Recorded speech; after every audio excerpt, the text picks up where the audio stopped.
The kitchen still smelled like Sunday pot roast, but the familiar comfort of family dinner had turned sour. I sat at the oak table where we'd shared meals for 28 years, watching my mother's perfectly manicured nails drum against her wine glass. My father's silence was heavy, expectant, and my brother Michael, well, he just looked smug. "Sarah," Mom began, using that tone she reserved for what she called difficult conversations. "We need to discuss your house situation." My house situation, as if the 3-bedroom Victorian I'd bought after 5 years of saving every penny from my consulting job was somehow a problem that needed solving. "What about it?" I kept my voice neutral, though I already knew where this was heading. The whispered phone calls, the family meetings I wasn't invited to, Michael's sudden interest in my neighborhood. "Your brother's getting married," Dad finally spoke up. "He and Emma need somewhere to start their life together. Something established." I took a slow sip of water, letting the ice clink against my teeth. "They can't afford their own place." "Don't be difficult," Mom snapped. "Emma's family is very particular about appearances. They expect certain standards." Of course they did. Emma came from old money, the kind that looked down on Michael's middle-class background. Our family's desperate attempts to impress her parents had been almost painful to watch. "And my house meets these standards?" I asked. "It's in the right neighborhood," Michael chimed in. "Good schools nearby for when we have kids. Plus, you're just one person. You don't need all that space." Just one person. Like my worth was somehow diminished by my single status. "I bought that house myself," I reminded them. "Every penny of the down payment, every mortgage payment, that was my money." "And we're offering to compensate you," Dad said, pulling out a folder. "We've had it appraised. We'll pay you what you put into it." I opened the folder. The number they were offering was barely 2/3 of the current market value. "This is significantly under." "It's a family matter, Sarah," Mom cut in. "We're not trying to make a profit here. We're trying to help your brother start his life." "And what about my life?" I asked quietly. Michael rolled his eyes. "Come on, sis. You can always buy another place. Maybe something more appropriate for your situation." The way he said situation made my skin crawl. Like being single and successful was some kind of character flaw. "I'm not selling my house," I said firmly, closing the folder. The silence that followed was deafening. Mom's fingers stopped their drumming. Dad's jaw tightened. Michael's smug smile faltered slightly. "Sarah," Mom's voice had turned cold. "This isn't a request. Your brother needs the house more than you do. Sign it over, or don't bother coming back to this family." I stood up slowly, smoothing my skirt. "I see." "Don't be dramatic," Dad sighed. "We're trying to do what's best for everyone. Everyone, except me." I picked up my purse, tucking the insulting offer inside. "I'll think about it." "There's nothing to think about," Michael said. "Emma's already planning the renovations." That stopped me. "You showed her my house?" "We took a tour last week," Mom admitted. "While you were at work." They'd been in my house, without my knowledge, without my permission, planning to take it from me before they'd even had this conversation. "I need to go," I said, my voice steady despite the rage building in my chest. "Sarah," Mom called as I reached the door. "Don't make this difficult. Family means sacrifice." I turned back one last time, taking in the scene. The family dinner I'd never be invited to again if I didn't comply. The parents who saw me as nothing more than a resource for my brother's happiness. The brother who'd never worked for anything in his life. "You're right," I said softly. Family does mean sacrifice. I walked out into the cool evening air, my heels clicking against the sidewalk. In my car, I finally let out the breath I'd been holding. My hands shook slightly as I pulled out my phone and dialed a number I'd been saving for just such an occasion. Marcus, it's Sarah Reynolds. Remember that conversation we had about property investment? I'm ready to move forward. Yes, all of it. And I need it done by morning.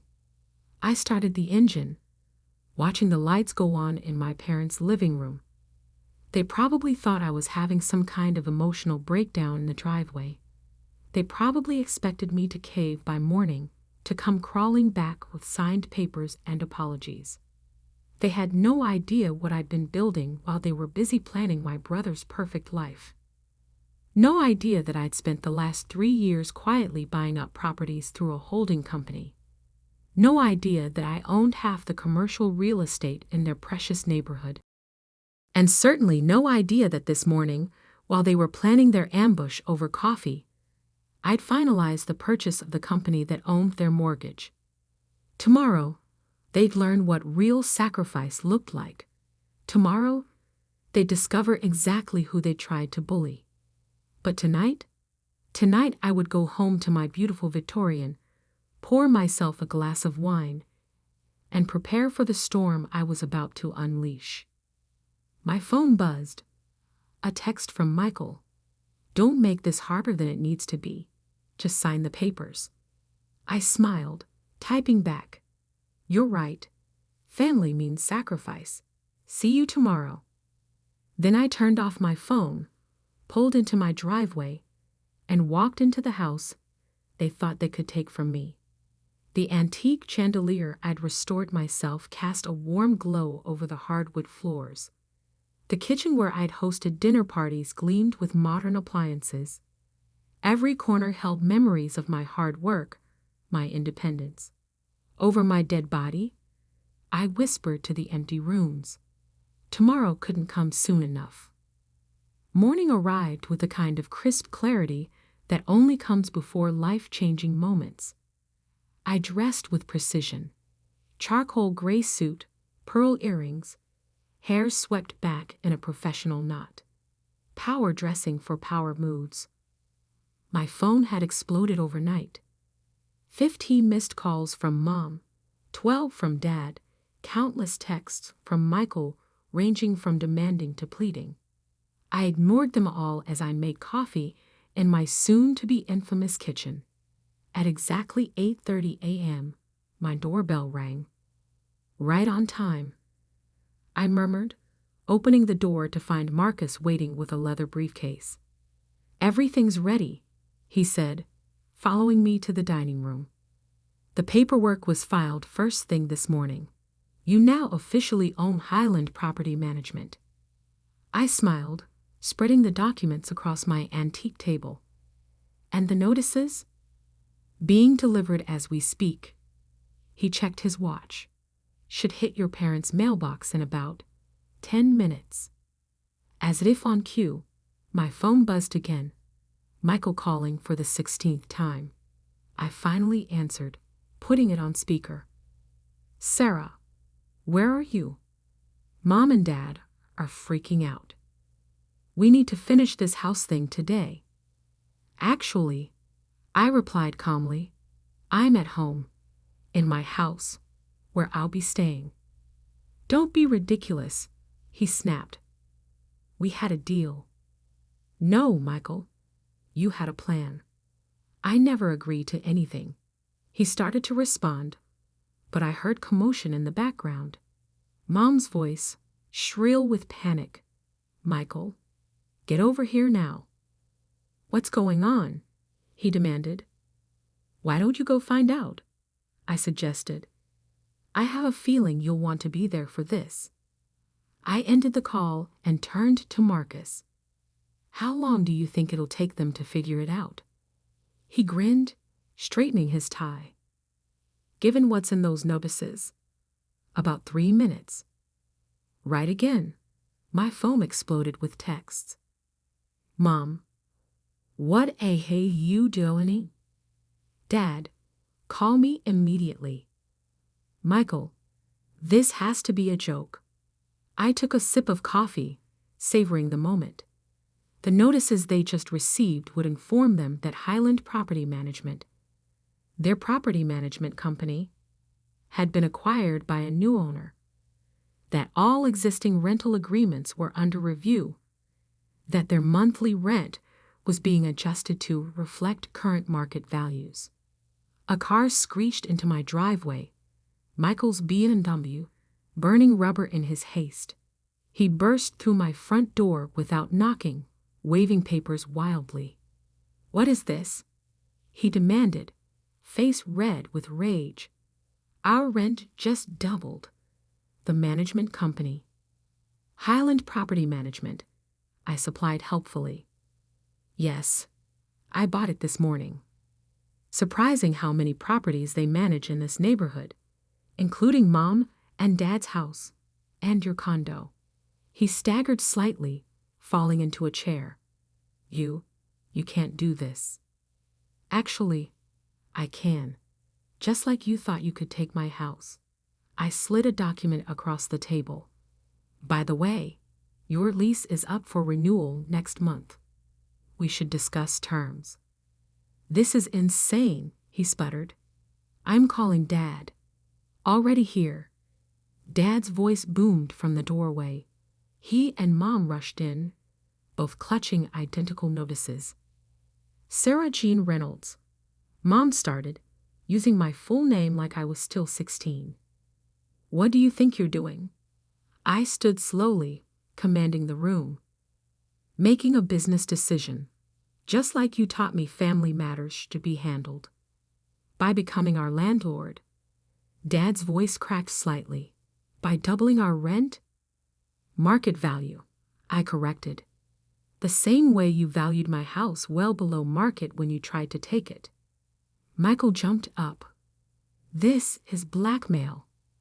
No, I said calmly. This is business. But since you mentioned it, I nodded to Marcus, who opened his briefcase again. Let's discuss your renovation plans for my house.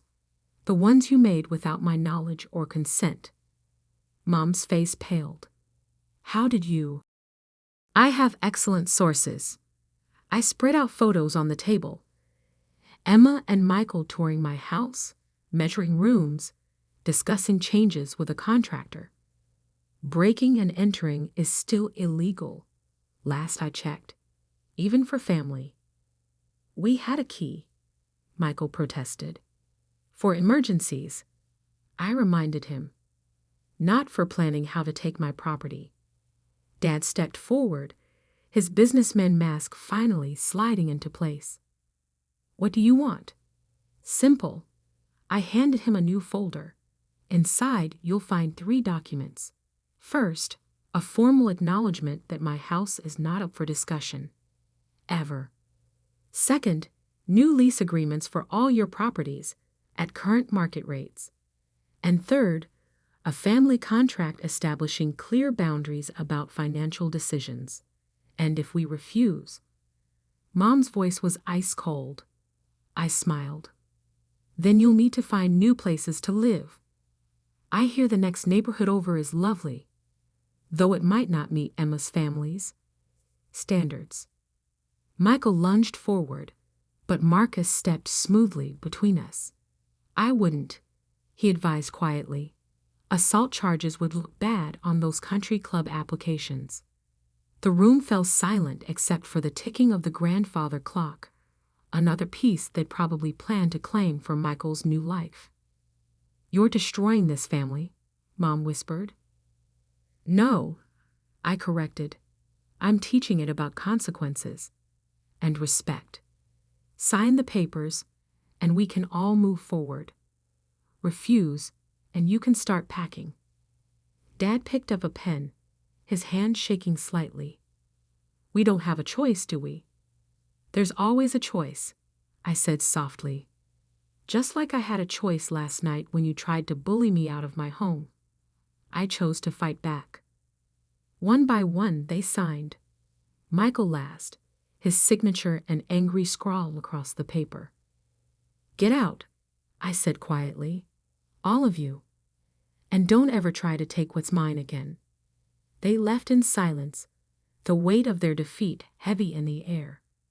As the door closed behind them, Marcus whistled low. "Remind me never to cross you," he said, gathering the signed papers. I sank into my favorite armchair, the one Emma had planned to throw out during her renovations. They never saw me coming. What now? I looked around my beautiful home, my hard-earned, fiercely protected sanctuary. Now we wait for phase 2, because this wasn't just about keeping my house. This was about teaching them a lesson they'd never forget, and it was far from over. The fallout was spectacular and immediate. Within hours, the family grapevine was buzzing. Aunt Patricia called to express her concern about my mental state. Cousin Jennifer posted a vague Facebook status about greed destroying families. Emma's mother apparently had a fainting spell when she learned her future daughter-in-law would be living in a common rental. I ignored them all, focusing instead on the next phase of my plan. A week after the confrontation, I sat in my home office reviewing documents when my assistant, Kate, knocked. "The audit reports are in," she announced, placing a thick folder on my desk. "You're going to want to see this." I opened the folder, scanning the contents.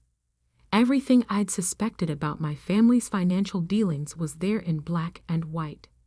Years of tax discrepancies, questionable property transfers, and most importantly, evidence that my parents had been skimming from my trust fund, the one my grandmother had left specifically to me, for years to support Michael's failing business ventures. "How our lawyers verified everything?" I asked. Kate nodded, triple-checked. "It's all admissible." I leaned back, letting the implications sink in. "Schedule a family meeting. Tomorrow night. Here. All of them. Every last one." I smiled. Time for the other shoe to drop. The next evening, my living room filled with family members, all trying to mask their discomfort at being in the house they tried to take from me. Mom sat rigid on the edge of the sofa, Dad paced by the fireplace, and Michael slouched in a corner with Emma, who looked like she'd rather be anywhere else. "Thank you all for coming," I began, standing before them.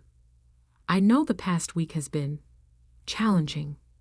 If you called us here to gloat," Michael started. "Actually," I cut him off. "I called you here to discuss Grandma Alina's trust fund." The room temperature seemed to drop 10 degrees. Mom's perfect posture faltered slightly. "That's not up for discussion," Dad said quickly. "Those accounts were settled years ago." "Were they?" I opened my laptop, connecting it to the TV screen. Because according to these audit reports, those accounts were anything but settled. The screen filled with transaction records, dozens of transfers from my trust fund to various shell companies, all leading back to Michael's failed startups. $3 million, I continued calmly. "That's how much you took. Money that Grandma explicitly left for my education and future. Money you used to bail out Michael's disasters while telling me the fund had been depleted by market crashes. We were protecting the family business," Dad protested weakly. "No," I corrected. "You were protecting your golden child, at my expense, again." Emma stood abruptly. "I think I should leave." "Stay," I commanded. "You should hear this too. After all, you're marrying into this mess." I clicked to the next screen. A detailed timeline of Michael's business failures and the corresponding cover-ups. 7 failed ventures in 5 years, I narrated, each one funded with stolen money. Money that was legally mine. It wasn't stealing, Mom interjected. We were redistributing family resources. Save it, I cut her off. I've already spoken with the estate lawyers. What you did wasn't just unethical, it was illegal. Michael lunged forward. You wouldn't dare. Actually, Marcus's voice came from the doorway as he entered with a team of lawyers. She already has. I handed out folders to each family member. Inside, you'll find 2 options. Option 1. You repay every penny taken from my trust fund, with interest, and sign new agreements acknowledging your misconduct. Option 2. I press charges for fraud and embezzlement. You'd send your own family to jail. Aunt Patricia gasped. You tried to steal my house, I reminded her. After stealing my inheritance. After years of favoring Michael and dismissing my success. So yes, if necessary, I would. Dad flipped through the documents, his face ashen. These repayment terms. They're impossible. Not impossible, I corrected. Just difficult. Like building a successful business from scratch, while your family undermines you at every turn. I moved to stand by the window, my window, in my house that I'd fought to keep. You have 24 hours to decide. Choose wisely. The next day, one by one, they came back, each signing the repayment agreements with varying degrees of resentment and shame. Michael was last, Emma notably absent. She called off the engagement, he said as he signed. Said she couldn't marry into a family with financial irregularities. Funny how karma works, I replied, not entirely unsympathetically. After they'd all left, I sat in my kitchen, the kitchen they'd tried to give away, and poured a glass of wine. My phone buzzed with a text from Grandma Aliner's old lawyer. Your grandmother would be proud. She always said you were the smart one. I smiled, remembering her words before she died. Don't let them dim your light, Sarah. Sometimes the biggest act of love is standing up for yourself. The following months brought changes. Mom and Dad downsized to meet their repayment obligations. Michael actually got a real job. The extended family learned to tread carefully around me, their whispered judgments replaced with reluctant respect. And me. I expanded my property company, launching a program to help single women become homeowners. Named it the Eleanor Reynolds Foundation in honor of the grandmother who'd believed in me when no one else did. 1 year later, I hosted a dinner party in my beautiful Victorian. Not for family, they were still working on understanding boundaries, but for the women in my foundation's program. As I watched them share stories and dreams, I realized something profound. Family isn't just about blood. Sometimes it's about finding people who respect your worth, who celebrate your success instead of trying to steal it. My phone buzzed, Mom asking if I'd join them for Sunday dinner. To try to heal, she wrote. I responded simply, maybe someday, when you're ready to see me as I am, not as who you tried to make me be. Then I turned back to my guests, raising my glass in a toast. To owning your power, I said, and never letting anyone take what's yours. The women cheered, their voices filling my home with the kind of warmth no family dinner had ever provided. Later that night, I stood in my garden, looking up at the house I'd fought so hard to keep. It wasn't just about the property anymore. It was about standing up for yourself, about showing the world and your family that you won't be bullied or diminished. Sometimes the biggest victory isn't in winning the fight, but in choosing to fight at all. And as I watched the sunset from my back porch, my house, my victory, I finally felt at peace. They tried to take everything from me, but in doing so, They'd given me something invaluable, the strength to stand alone.